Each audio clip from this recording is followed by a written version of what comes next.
Anybody, anywhere,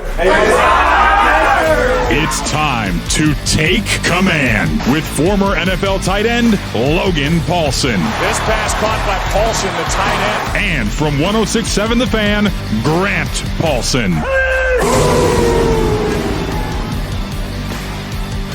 Take command, welcome in with Logan Paulsen, who spent a decade in the NFL. I'm Grant Paulsen. Thank you for finding us. You can watch this show in high definition on YouTube, 106.7 The Fan, and the Team 980 channels. Of course, you can listen to the podcast wherever you get your audio. Make sure you subscribe, rate, review, leave a comment, do all that podcasty stuff. It all helps us out a ton, and we always ask you to spread the word. Drop it in a text thread to buddies who like the Commanders. Let them know we're doing this pod so that they listen regularly. We give you 3 episodes a week, and we are on to episode 3 of this week as we look ahead to the upcoming game now with the Philadelphia Eagles. A short week, Logan, a Saturday night game, 5 p.m. standalone. So this isn't prime time, but the country will be watching here with nothing else on TV football-wise for the Commanders now after win number 4 at 4-10, and the Eagles who got right in a big, big way in a shutout victory over the Raiders. Yeah, and again, it's a divisional game. Really, I can't wait to watch it, partially because I do think, we'll talk about this more when we get to the offensive portion of this, but I think Philly, obviously the Raiders are an outlier here, but they seem to be okay kind of playing messy games, and we'll see because they have this, they're so tremendously talented. But I do think the Commanders have a shot. If they play clean football and, play complementary football, I know those are all buzzwords we've mentioned a bunch of times on this show, but I think they have a shot to make this game competitive and maybe win the game, which would be awesome. If they went out and kind of beat the divisional rival, the team that's probably going to win the division. So I'm really excited for the game. Yeah, let's talk Eagles offense against Washington's defense to start on Take Command today. Philly, as I mentioned, beat the Raiders 31-0. Now, I know Vegas is terrible, and you can make the case that this is maybe the worst team in the NFL and the least talent in the NFL right now. The only thing I'd point out is, they've played the Broncos within a possession twice. They lost by a point to the Jaguars. They played a lot of the teams that are going to the playoffs pretty well. So the fact that you beat them 31-0, that you held them to 75 yards, which has happened just 9 times in this league since 2000, that domination deserves some respect and some reverence, in my opinion. I don't care who you're playing. But just looking at the Eagles offense here, it's been a group throughout the year that has scuffled, frankly. I mean, they're just not playing at the level that was expected coming into the season. Jalen Hurts, big-time questions in his own locker room with his own teammates, from the media on the outside looking in. If you dive into the actual numbers on the Eagles offense this season, they are 17th in yards per play. They're 25th running the ball. They haven't really run it that well a year after Saquon almost broke the rushing record. They're 10th in yards per pass play, 8th in interception rate, 17th in avoiding sacks. What's your big picture thought on this Eagles offense loaded with talent on the outside? It's A.J. Brown and Devontae Smith. Dallas Goedert's still a top 7 or 8 tight end. Barkley last year was a 2,000-yard back and one of the better offensive lines in the league, even though they've been without Lane Johnson. Yeah, so I think when you look at last year, I think there's a lot of similarities to last year. Their offense is a little bit simplistic is the word I'm going to use. It's very straightforward. I think there's a little bit more crossing stuff, middle of the field stuff this year than there was last year. But when you look at what Jalen Hurts likes to do, it's kind of outside the numbers, kind of perimeter throws. And if he is throwing over the middle of the field, he's going to hold the football and kind of wait for that stuff to develop. Wait till he really sees it. He's not a great anticipatory thrower. And so I think when you look at this year, you kind of say, well, the offense isn't as good. And I think losing Mekhi Becton's been big. Lane Johnson's missed the last 3 games, something like that. And I think you feel that. I think Tyler Steen, who's replaced Mekhi Becton, has actually done a decent job, right? So he's come in, done a decent job, but I don't think he's playing at that borderline Pro Bowl level that Becton was. And obviously when you get Fred Johnson, their right tackle backup, who I think is, again, they just have this knack for getting good football players in there. He's not Lane Johnson, who I think is probably the best right tackle in football at the moment. So I think you feel that, and I think it exacerbates some of the issues that Jalen Hurts has and exacerbates some of the issues in the offense, right? So, again, what I mean by that is Jalen Hurts likes to hold the football, likes to see throws, and all of a sudden there's just a little bit more pressure. And maybe it's just 15% more, but you feel that, right? You feel him kind of be flustered and flushed. You see, and again, you see that in terms of missing throws and having kind of not being on the same page as A.J. Brown. And And so there's that element to it, which I think comes to the forefront. And I think that also matriculates into the run game. Like they're just not as efficient in the front. I also think they've got like a new play caller. I think you feel some of his inexperience at times. Like I don't know what their run rate is on first down, but it seems like crazy high. I don't know if we can look that up real quick, but like it seems like it's almost like run, pass, third down, let's try to hit a shot. There's not a lot of like, oh, are we going to pass, play action pass here? There's not a lot of that going on, at least in the games that I've watched. So that's kind of what I'd say. It's like a combination of personnel has kind of regressed slightly. I think it's exacerbating some of Jalen Hurts' issues. I don't think they're as efficient running the football because of the offensive line stuff and also because of the predictability of the runs that they're calling. So I think it's kind of this perfect storm offensively.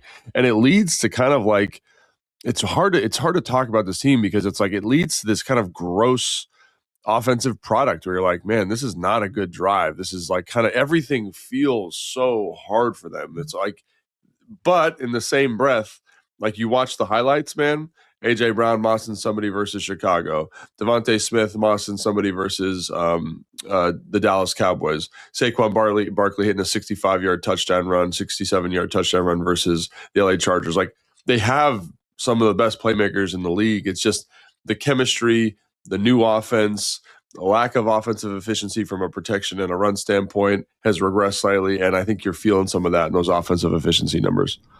Yeah, they run the ball first and 10 54% of the time and pass it about 46% of the time, which to your point is a little bit surprising. Oddly, I couldn't believe this, but Washington's run pass rate is even higher on first and 10. Yeah, 56 to 44%. But I'm with you. When you watch it, it does feel like they constantly are doing that. Yeah. Couple of things I noticed about this team. First of all, I think their offensive coordinator, Kevin Patullo, I'm kind of surprised that he's still calling plays and that they haven't made a change just because there's so much talent. There has been not enough success, and they've got so many of these loud voices in the room with like A.J. Brown, Saquon Barkley, these veterans that a lot of times a first-time play caller kind of gets eaten alive when things aren't going well. Now, we'll see if it's for better or worse, but Sirianni is just kind of stuck with him and rode this out. But the Eagles are interesting. Like a few years ago, Brian Johnson, who's now here in Washington on their staff, was like the internal Sirianni guy who was calling plays in a year a lot like this one, and it did not go well. And they took his play calling duties away, and Sirianni got more involved. The next year, they kind of went bigger name outside the organization with Shane Steichen. He leads them to the Super Bowl and goes and gets a head coaching job.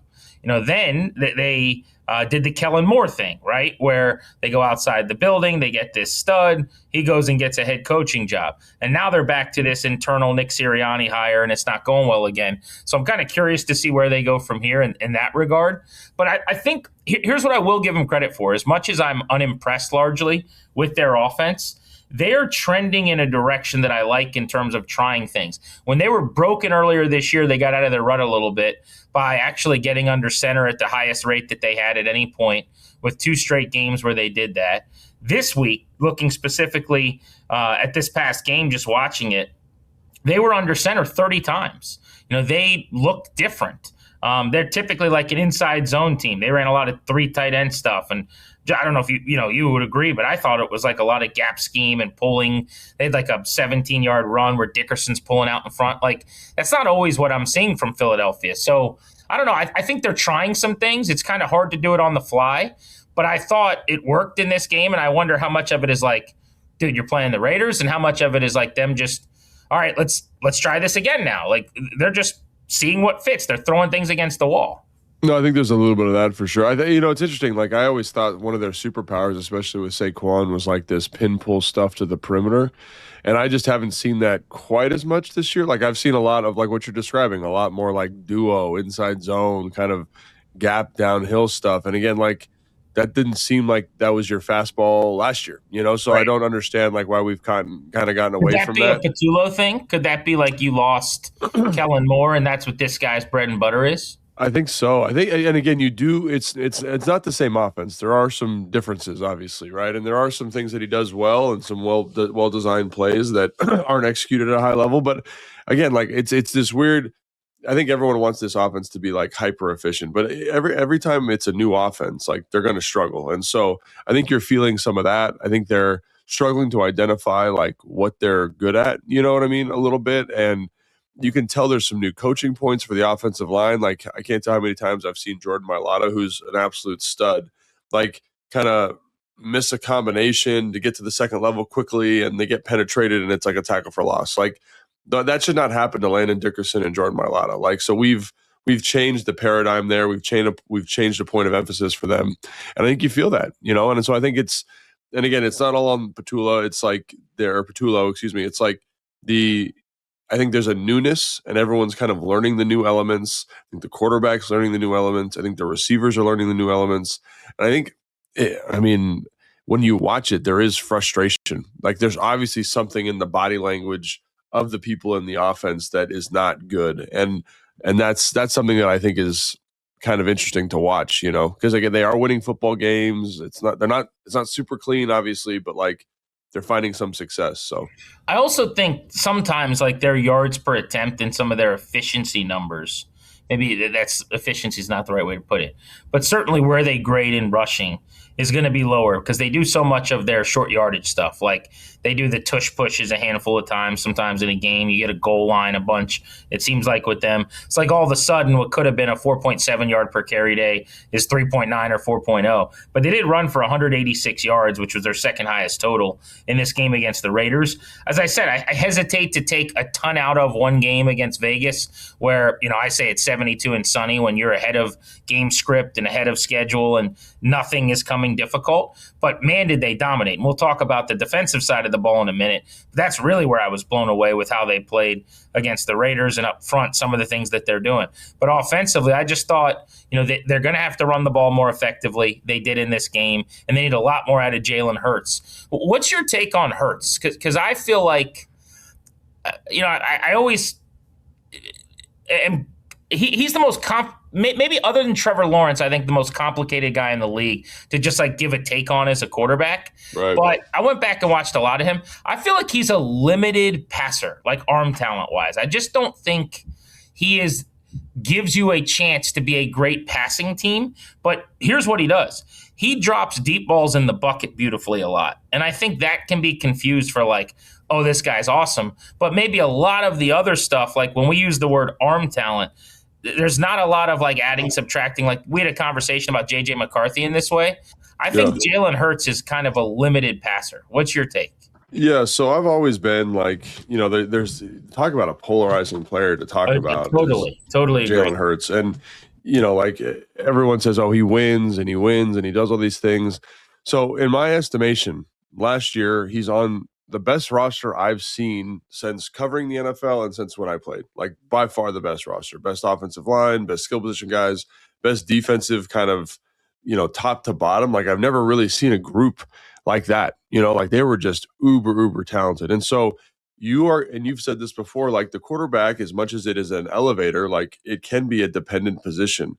And I feel like when you look at like the elevators at the quarterback spot, you're talking about Josh Allen, Joe Burrow, Lamar Jackson last year. Again, not quite so much this year. Justin Herbert this year is a guy that sticks in mind. Matthew Stafford, right? There's an innate playmaking ability that they bring that makes everyone around them better. Here, and again, with Jalen Hurts, it's really hard to know because there's no counterfactual. There's no world where he's on a bad team and he's carrying everybody. But for the Eagles last year and for the Eagles this year, he is really dependent on the skill position guys around him in a way that is unique to him. And so, again, people say, oh, well, he can't help that. That's 100% true.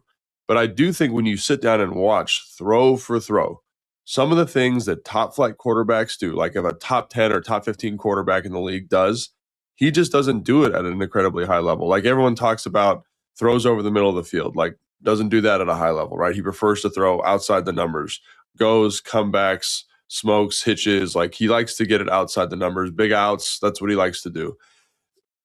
And then when he is throwing over the middle of the field, like they're the good guys, like the really top flight guys. And I'm not saying Jalen Hurts isn't good, but the guys that are kind of in that pantheon of top 10 player, they anticipate the throws over the middle of the field at a really high level. It was one of the things we talked about with Jaden Daniels this offseason. Like, can this offense grow and get more throws over the middle of the field where Jaden Daniels is anticipating and all those things?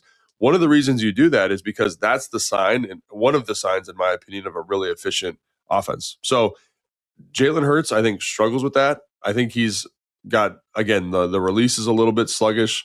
The foot speed and the drop is a little bit sluggish. So everything feels a little bit labored. So, for example, versus the Chargers, they're running like a little pull concept. So Devontae Smith motions down. Devontae Smith runs it out. I think Dallas Goedert's running an in or like a dig at 14 yards.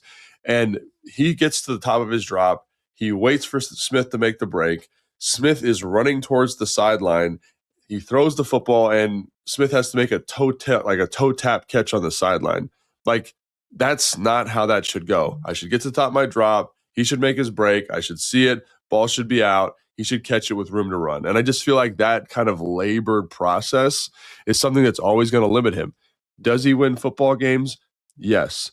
Does he understand like when and when not to scramble? I think so. And does that elevate the offense? Absolutely. But I do think there are limitations to him that you can't talk about because he's winning all these games with one of the best rosters in football.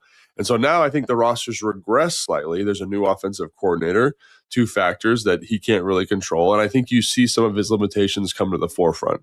And again, like, does it get cleaner if they're in the offense for another year?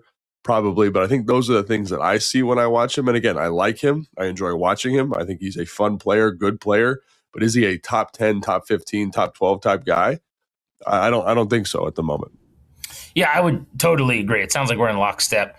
One other thing I would say is in the games where it goes really well or looks clean for the most part, I think it kind of comes easily. And what I mean by that is, like, this is a week in Philly where they're going, Jalen balled out, or like, see, look at the offense. They win 31-0, playing the Raiders. They go 10 for 13 on third down ahead of the chains all day long. He throws 3 touchdowns and he dropped back 15 times. And it was just like, yeah, they ran the ball for 185 yards. He dropped back 40. They had 47 rushing attempts in this game. Right, 47. Exactly. Yeah, so it's like, okay, but I think a lot of quarterbacks in the league would have, like, I always think of Marcus Mariota in this regard. Early in his career with the Titans, he would have these games, because it was like similarly around when Robert Griffin, was playing, and I was studying kind of young quarterbacks and how things were going around the league, and I'm like, this guy's 12 of 15 with 3 touchdowns, and everyone's going crazy. And I would look it up, and it's kind of schemed up. It's like Derrick Henry went ham, and I'm not like overly impressed watching the tape, right? And I feel that with the Eagles, but I will say, like, look at their 10 of 13 on third down in this game. It's 3rd and 3, 3rd and 3, 3rd and 1, 3rd and 6, 3rd and 6, 3rd and 4, 3rd and 5, 3rd and 3, 3rd and 2, 3rd and 1. 3rd and 8, like, that's the first one that's 3rd and long, right? So when you're constant, and that was the case in this game. You heard them talking about this on Hard Knocks. This is where they want to live. It's where everyone wants to live. It's where they haven't been enough. And I think that's code word for, like, we're asking Hurts on these 3rd and obvious passing to be a pocket passer who's going to, like, move the sticks. And you'd think when you pay a guy $50 million plus, like, but that's just not what they want to or can be. And so it's taken as such a pejorative and negative thing. It's not meant that way. Like, there's different ways to land the plane. And he is a winning football player. I just don't think as a passer, if you can get them into obvious passing downs where he's got to win the game, I think you're in a better place. And as you said, it's about types of throws. What I find so interesting, though, is it seems like they can never figure it all out at the same time. Like, in this game, a lot goes well, right? But A.J. Brown was basically catchless for a half, and he ended up having a 27-yard touchdown. So I guess that, is what he needs for that day. But it was a 2-catch day for him. I don't know if it's just because they have so many guys and not enough plays, but it just, the style points seem to never be there where everybody gets to eat. Yeah, and I think that's like one of the so we've had this conversation before. Like, when you watch LA, when you watch San Francisco, when you watch Minnesota at times, like, there is a deliberate thought process to create easy opportunities for your best players and for the quarterback. And when you watch this, like, this is going to sound pejorative, but it feels like a very collegey offense. Like, we're going to line up and we're going to run it.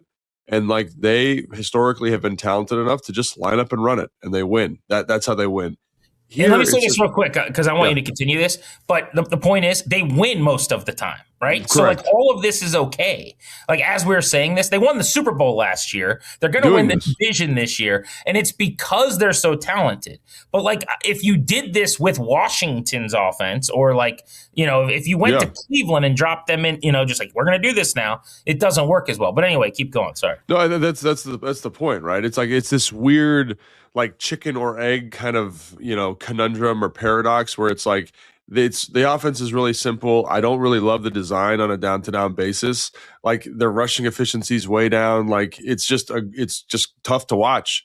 But because they're so good, it's like the Bears game is a perfect example. Like, they're kind of getting their teeth kicked in that game. And all of a sudden they come out at halftime and it's like, let's just throw a deep ball to AJ Brown, right? And AJ Brown just mosses the dude for a touchdown. You're like, why did we wait a half to do that? Like, what was the logic there? Like, he's one of the best receivers in football. That's what Jalen Hurts does well. Like, why does it take so long to get in these dynamic playmaking situations? And that's the thing that I have a really hard time with when I watch the offense is it's like I feel like they're living in last year a little bit. And what I mean by that is, like, they're a defensive-driven football team. They are a team that's led by defense. And what I mean by that is, like, they are okay offensively punting because they know their defense is going to win, like 9 out of 10 times. So they're going to get the ball back. They can be methodical. It's okay if they punt. They can play the field position game. They can play the long game. They can win these ugly rock fight type games. And with that in mind, they don't let the offense kind of open its wings all the time. And so, like, last year was great because, like, Saquon Barkley's hitting an explosive 50-yard run every other, you know, half, basically. It's like, oh, he didn't hit this half. He's going to hit next half. And, like, when you have a runner that's doing that and creating those kind of explosive opportunities for you, the offense looks amazing, right? Because you're giving all these touches to the back, right? And you're getting these explosive opportunities in low leverage situations offensively. Now that offensive efficiency as a run game has ticked down a little bit. So you're seeing more second and longs, you're seeing more third and longs, and you're seeing more leverage on the skill position guys, and you're seeing more leverage on the offensive design. Now, me saying that, I have to make sure I make this very clear. This is a nightmare defensively for the Commanders to deal with because of all the talent that they have. But in terms of, like, X's and O's and on the board, it shouldn't be quite as difficult as some other games they've had this year. Yeah, and I think people are kind of picking up on that. It's not to say this is an easy matchup because they can just out-talent you, right? Yeah. EPA per play running, just efficiency to your point, the 21st.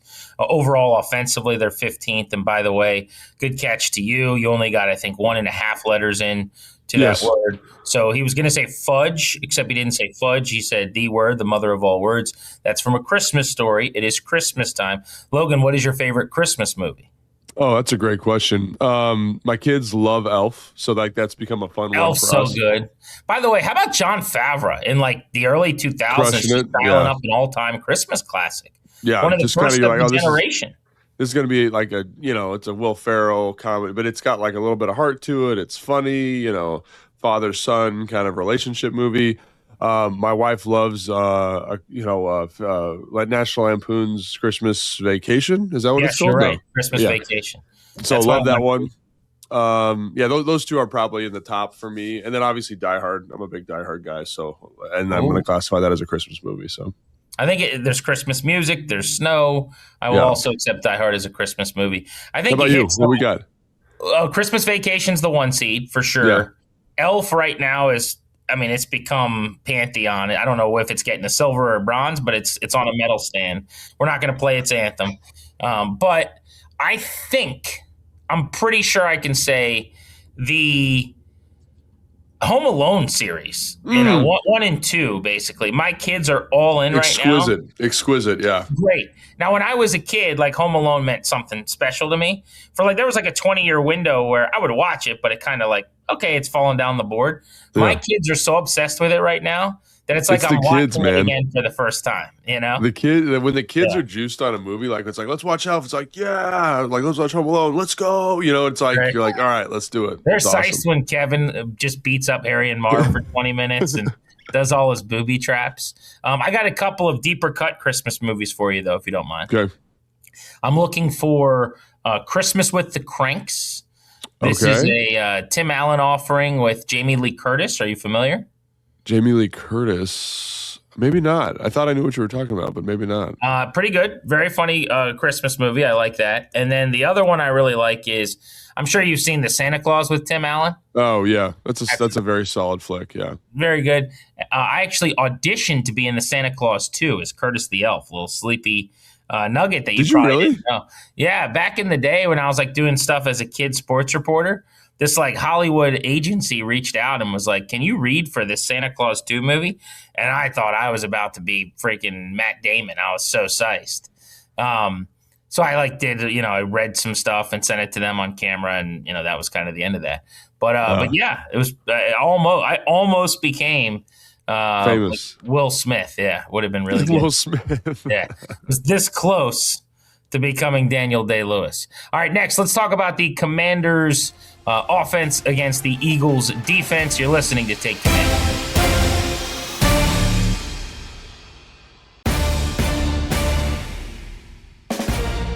Take Command, Logan Paulsen and Grant Paulsen getting ready for the Eagles matchup. So before we even get to the Commanders' offense, the Eagles' defense, we spent a lot of time kind of dissecting Philly's offense. I actually want to get into the Commanders' defensive strategy against it real fast.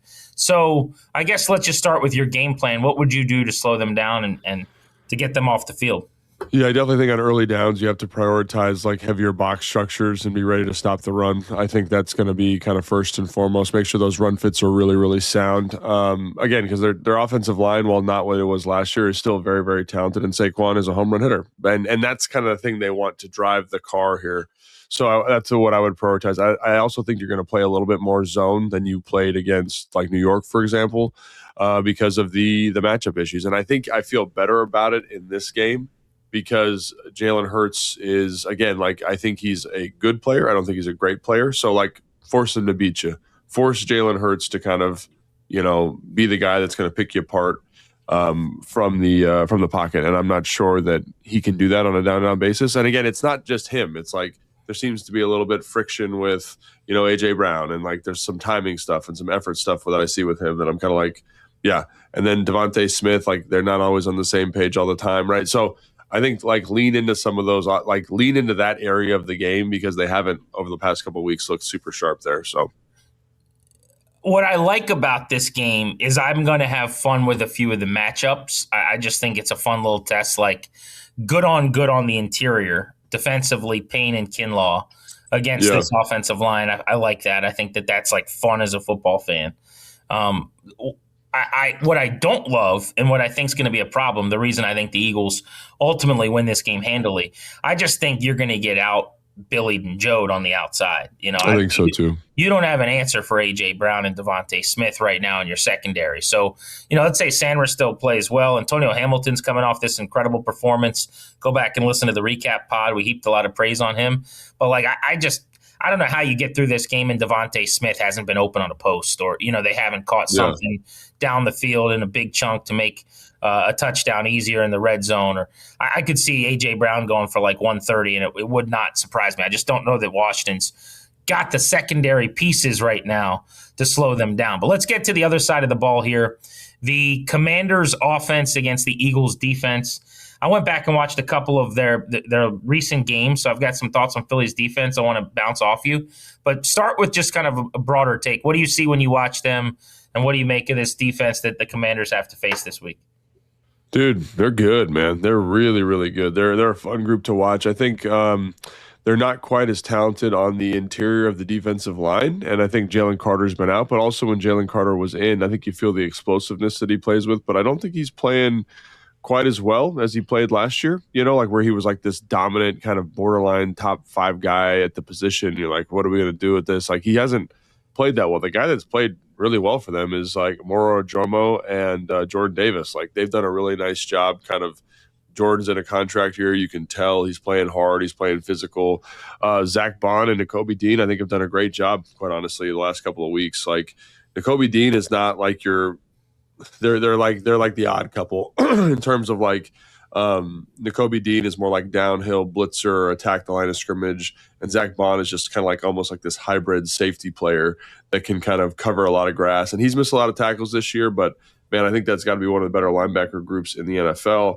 And then I think the addition of Jalen Phillips, man, has done a lot for them. Like, he is a stud. I didn't, I kind of knew of him from Miami, but like that trade for him, I think has really revolutionized what they're doing. Like, he sets really good edges. He's a good pass rusher. He's intuitive. He's physical. And I think when you pop him in there with like Nolan Smith, Jalix Hunt, and then obviously Brandon Graham is back in the fold there. Like that group becomes much more dynamic all of a sudden. So I think the front's good. We'll talk about some of the issues that I've seen in a second, but in the back end, like, gosh dang, like Quinyon Mitchell is an absolute beast, dude. Like, he is a stud. Like, they do a lot, like in their quarters coverage, like if three by one, like he's locking that guy up man-to-man coverage. I don't think I've seen a guy play man coverage that well this season, and we've had Patrick Surtain on the schedule. So he's done a great job. I think where they kind of fall on their face a little bit is at the second quarterback spot with Adoree Jackson, and you can take advantage of that. And I think the way that Vic Fangio is calling games is so much less aggressive than it was last year. Like, there's a little bit less pressure, there's a little bit less man coverage, and I think you can take advantage of that. And I think you feel, again, they were the best defense that I've covered, best defense that I've seen, probably since like the Baltimore era, like where they were really, really good. And so obviously really, really talented last year. They've taken a step down, but only slightly. And I think it's because of that second quarterback spot. No, that's all good insight there. I mean, a few of the guys I wrote down, it's funny. Jordan Davis to me is jumping off the screen. I think he's playing really well. Awesome the last couple of weeks. I did not know he was this good, but particularly this past week. You know what they did a lot of too? You don't see this. They were running like double stunts up front. Like, what do you mean? Well, like on both sides of the line of scrimmage, they're stunting like with TE games, which I would feel like breaks rules. Like, doesn't that put you in a bind when you're stunting in multiple spots on the front? They did that pretty, I want to say routinely, but a handful of times it looked like against the Raiders. Yeah, I mean, not really. If you execute it well, like I've played with teams that have done that a ton, played against teams that have done that a ton. That's like part of their rush plan, and obviously they feel like versus the Raiders, which is probably a good inclination, having seen them and watched them a couple times this year. Their offensive line is struggling. They have a hard time passing off stunts, so why not throw that pitch as much as possible to make sure that we can, again, maximize our rush opportunities. It worked, by the way. They gave 75 yards and 0 points in that game. But I thought that they did that really, really well. The other thing, too, is so you watch that game against the Raiders and you're like, they're never bringing any pressure, ever. And so then I looked it up. They rushed 5 or more. Guess how many times they rushed 5 or more in their game against the Raiders? Against the Raiders? Yeah. And they had, like 40 defensive snaps, 47 defensive snaps, something like that? Almost I'm going to say 5 times. Once. Oh, my gosh. Dude, they just rushed 4. It was 29 of 30 dropbacks, I think it was, that they rushed 4. And they just played man. It was just like, just cover one, like, hey, here's what we're doing. And I think because we saw the Raiders early in the year and nothing's changed. In fact, they've gotten worse. But they're terrible offensive line. And they have, like, other than Brock Bowers, who are you worried about right now? Yeah. I think that's a real problem. They have some young, talented pieces, but like Kenny Pickett's the quarterback. Like, yeah, you know, it's not a great environment for offensive success in Las Vegas. That's a nice way to put it. And then Nakobe Dean, by the way, dude is a dog. I love Nakobe Dean. Watching him, he had a really good game, I thought, against the Raiders. So anyway, so these are just some of the guys to keep an eye on. Some of this is that it was Vegas. There's no doubt. But specific to Washington's plan then against this group, I love McLaurin against Mitchell. We saw that in Philly. He kind of put the clamps on Terry in that game, if you remember. The next-gen stats came out of the routes run and the targets and the catches, and he was kind of chirping after the game. Then in the home game later in the year, Terry actually hit him for a long one and made a play. But I love that matchup of like, hey, here's Washington's best. Here's your best. Let's go. And he's going to travel and just hang with them. I think that's going to be really fun. Yeah, that's going to be must-see TV, I think. And I'm curious because I think Quinyon Mitchell's playing really good ball at the moment, man. Like, they leverage him a lot. He's kind of risen to the occasion, and usually corners who play as much man as he's playing don't grade out very well at PFF because you just can't get the ball production. You get burned every other week, but like he's grading like a 75%, and like that to me is surprising because it's not surprising, but like usually again man corners don't hit that kind of grade level at in PFF. The thing I'd say is I went back and watched the Chargers game, and I also watched the Bears game. And the one thing about Vic Fangio is that he's going to play light boxes, right? They're going to kind of play 6-7-man boxes depending on your run structure. Yep, they want to kind of they want to play they want their defensive line to play a gap and a half. They want the run player, the secondary run player to come from depth.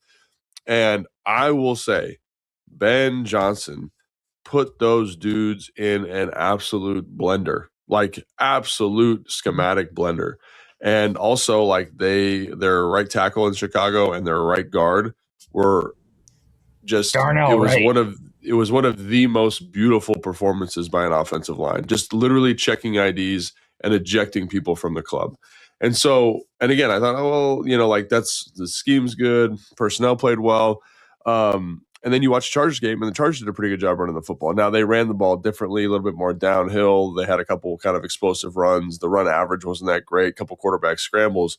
But I do think, unlike in years past with the Philadelphia Eagles, you can run the football against them. And I think if you design stuff well, you can run the football. And again, when you watch the Bears game, man, they did a bunch of really, really cool stuff. So what I'm kind of hoping is that you can kind of lean on Bill Krosky-Merritt. You can lean on Chris Rodriguez to kind of negate that 4-man rush, kind of possess the football, go on long drives with a good rushing efficiency, and put yourself in a good spot to be successful. Because again, I think when you look at some of their defensive rushing numbers, especially like explosive runs against, they're like kind of bottom half. I think they're like 22, 23. Again, versus the past, they're like top 5. So let's lean into something that they're not doing particularly well. It's going to take a lot of pen work in the week to make sure that we've got runs that kind of give us advantages. And again, I thought Ben Johnson was a masterclass watching that. Like we want to run at the 3 technique. Here's how we're going to attack the 3 technique.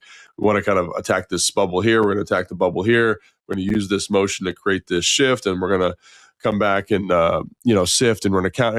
This was really, really well done. And I think Cliff at times in his career here has shown an ability to do that. So again, you mentioned the Terry matchup. I want to see them get after it from a run game standpoint, really get in the lab and lean on this group, because I think they'll let you. Again, they're playing well, but I think they'll let you at points. And I think Vic Fangio, kind of from a defensive perspective, is quote unquote okay with it, because everything he does is geared to stopping the pass. I was going to say, I think that's what they want too, honestly. I mean, now if you rip one off and it turns into points, now it's a problem. But they'll take 4.5, right? They don't want to give anything up over the top. And you see that. They're the number 10 defense in the NFL. They're number 6 against the pass. And they're 23rd against the run, to your point, at about 4.5 yards per carry. So, yeah, I'm with you. I think that's how you're going to have to stay ahead of the sticks and kind of get the part of the playbook that you want, second and medium, hopefully 3rd and 3, 3rd and 4, because that's how you're going to have to live this week with Mariota at quarterback.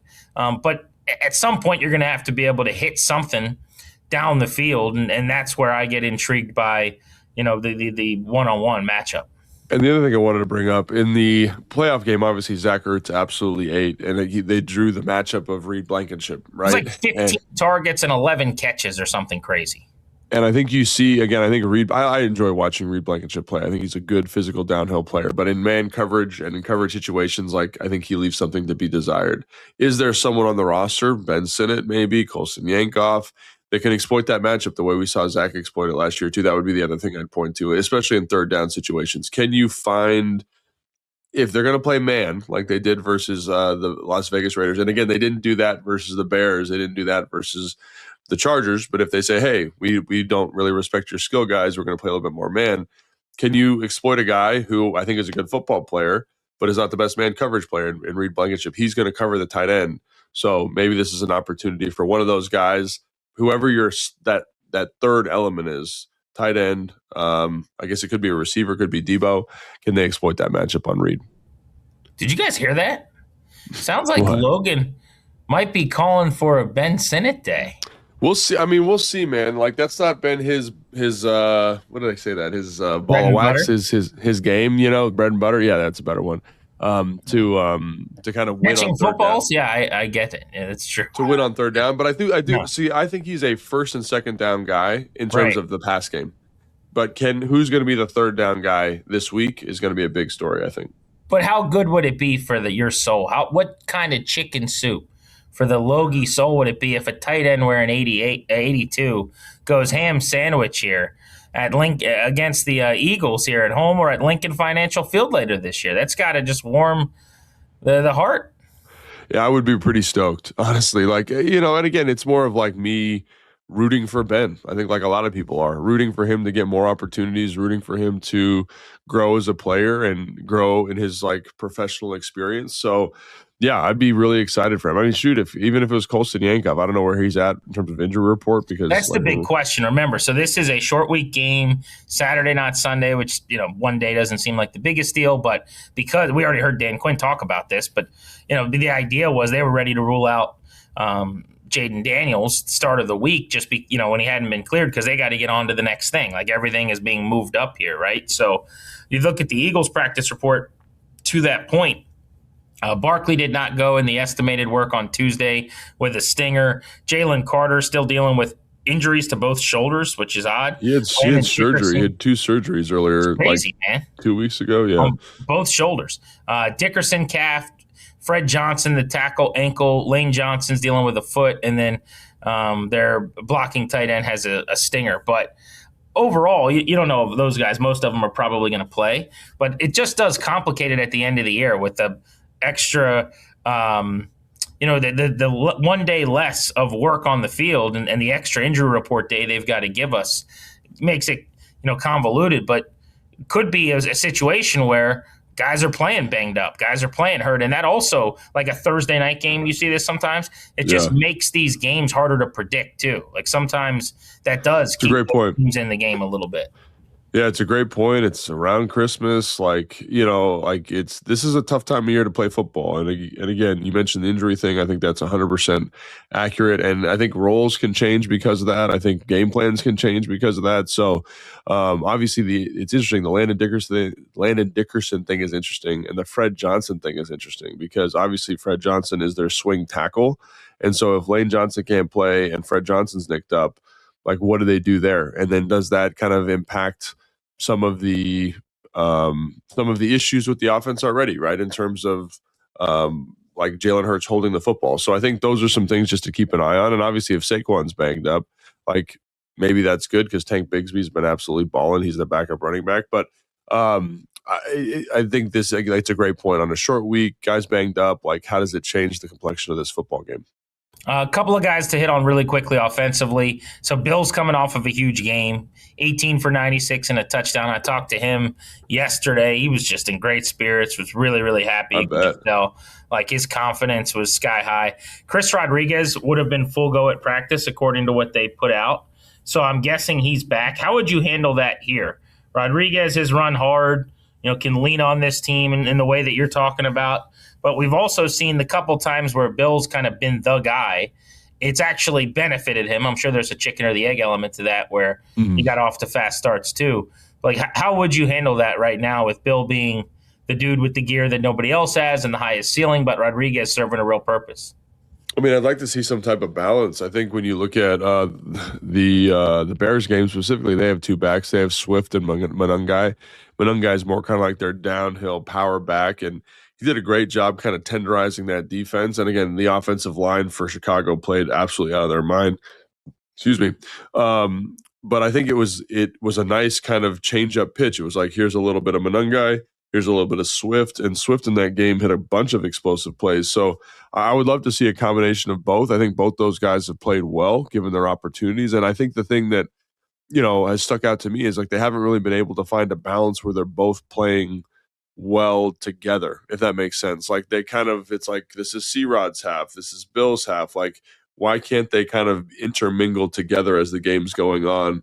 And I think that would help them both. I think it would help them both kind of stay fresh. It would help them both be in the game kind of mentally, and also not kind of be like, hey, you're in, you're out, let's move on to the next thing. So again, I hope both those guys deserve it, quite honestly, the way they've been playing this year. And I'd like to see them kind of do the Batman and Robin tag team thing here and just give the offense the best opportunity to be successful. Pending the health of Laramie Tunsil could also be a huge opportunity for Brandon Coleman.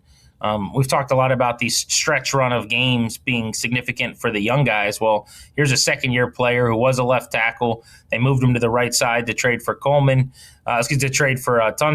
Then at right tackle, they drafted Connerly and said, okay, well, now you're a left guard. He's subsequently been supplanted and benched from left guard, so they could go to Chris Paul. So he's kind of been a man out of a position. When he's been used as a third tackle, he's been effective. When he's gotten to play for Tunsil in Kansas City, and then more recently here Minnesota, and in this past game, he's actually played okay. If he could go out and start, if he gets that chance, and play well against the Eagles, all he's doing is putting good tape out there, and every time he gets a shot, he looks like he can play. So my feelings toward him are actually very positive still, considering it's a year two guy that can't get on the field. I think it's a good offensive line. But this would be if he goes out and throws a strong game, if he gets to start at left tackle, that'd be huge for him. Yeah, and I think it's not really surprising because I didn't think he played poorly last year, and I think he's just grown as a player. I think it's interesting though to think about him as like maybe more of a tackle as opposed to a guard, and how that factors into your math for next year. Like, does he become the swing guy, or can he actually play a little bit of guard? Like, do you feel like you need to retain Chris Paul? I think they probably should give that a shot, but we'll see what happens. So, which one? Again, I just want to clarify. You give it a shot to have him play guard, you mean, or? I'm saying like retain Chris Paul, like gotcha. Let him, So if you take Paul, then Coleman is kind of the sixth guy.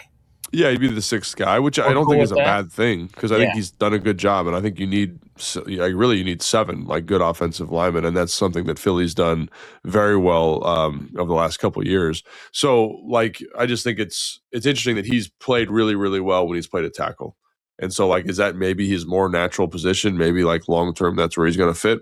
Who knows? But again, I think he's perfectly capable of having a great game. It's going to be a challenge, no doubt. Obviously, with Nolan Smith, I think he's had a very solid year. He's very physical in the run game, despite his kind of smaller body size, and he can also rush the passer a little bit. So, it'll be a challenge. But it's one of those things where it's like Laramie's out, and obviously Laramie's probably the second or third best player on this football team. And then all of a sudden, you put Coleman in, and I don't feel like a tremendous consternation about him being out. I'm like, oh yeah. Coleman's going to handle this thing if Laramie doesn't play. So I think that speaks to how we both feel about him and how he's played so far in his opportunities this year. All right, let's come back next and figure out who Logan thinks matches up well with Philly. Who is he going to predict to eat against the Eagles? This is Take Command.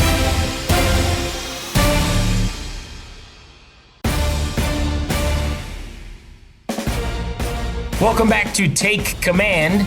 You can watch us, 106.7 The Fan, Team 980, and subscribe to this podcast to get the audio wherever you get your pods. The Eagles are 6.5-point favorites. The total in the game is 44.5. This pick segment is brought to you by FanDuel Sportsbook.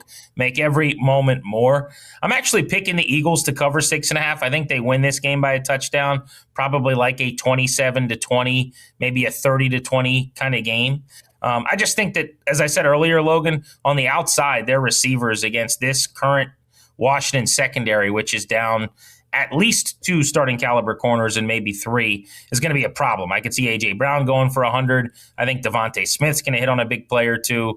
And I think the Eagles will be able to make plays vertically. That's why I've got them covering this 6.5. No, I think that's I kind of feel the same way, and I'd be curious to see how Mikey does in this role. He's historically performed very well as a perimeter corner against AJ Brown and against Devontae Smith. And what's the plan? Are you going to be a little bit more aggressive? Dan, with the change-up pitch of man coverage, how do you feel about that against this group? So again, it's going to take, like you said, I think you articulated it really well. They don't have the horses up right now just because of injury. So what does Dan do schematically to put those guys in the best spot? And is it enough to disrupt Jalen Hurts? But right now, because of the talent, I think, yes, that's going to be a really tough matchup for the Washington Commanders. That was the pick segment brought to you by FanDuel Sportsbook. Make every moment more. All right, Logan, let's go to the Commanders' offensive side of things. Somebody has a big game. Who's it going to be? Yeah, Commanders offense. This is interesting because I have a lot of respect for that Philadelphia defense, and I think if they're going to win the football game, we talked about Bill, we talked about C-Rod. I think both those guys need to have a big game. So if they're going to win, those guys need to eat, and I think by extension, the offensive line needs to play one of their more physical games they've played all year. And at times, we've seen them do some really impressive stuff physically, move guys off the spot. So that whole blocking surface, coupled with the backs, I think in a game like this, needs to eat, and I'm excited to watch them play because I think they can if schematically we come with our best stuff, and if we come with our best effort, we got a shot. So I'm going to predict a Ben Sinnott meal. Oh, look at you. Now, this is not the meal that we're looking for, okay? This is not steak and mashed potatoes, but we're going to have some hamburger helper and some goldfish, okay? We're going to have a 3-catch, 39-yard game for Ben Sinnott. Dude, that'd be a solid game, though. Very solid. We'll take it, right? I'm looking for like 5 for 68, maybe 6 for 61, but I'll take 3 for 30, whatever I just said, 3 for 38, 3 for 39. We'll do that. So that's going to be my Ben Sinnott prediction. Now or never. It's either this week or it's just not happening. So let's do it now. That'll be more fun. All right, Logan, defensively, who eats? I'm going to say Quan Martin. Quan Martin, because I think when you look at teams that have had success stopping Philadelphia's run game, they've been a little bit more aggressive with that 8th defender, that 7th defender who's coming from depth as a run fit player. And I'll be damned, man. Quan has done a great job of that this year, especially since Will Harris has come back. And so I think if he's ready to go and he can, like his physicality, his explosiveness, his ability to kind of stay square on tackles, at least recently in the box, is going to be a huge factor in this ball game. So if he eats, I think we got a shot. All right, thanks for hanging with us in what has been a frustrating season on Take Command. We're breaking it all down for you after every game, going into each game, and then right after these contests. Next time you hear from us will be Saturday from Northwest Stadium. Right after the game, we will be at the press box above the field, chopping it up live on YouTube. So make sure you are locked and loaded, subscribed, rated, and reviewed, and ready to go on Saturday night. Enjoy the game, and as you get ready for the holidays, enjoy your families. Thanks for checking us out on Take Command.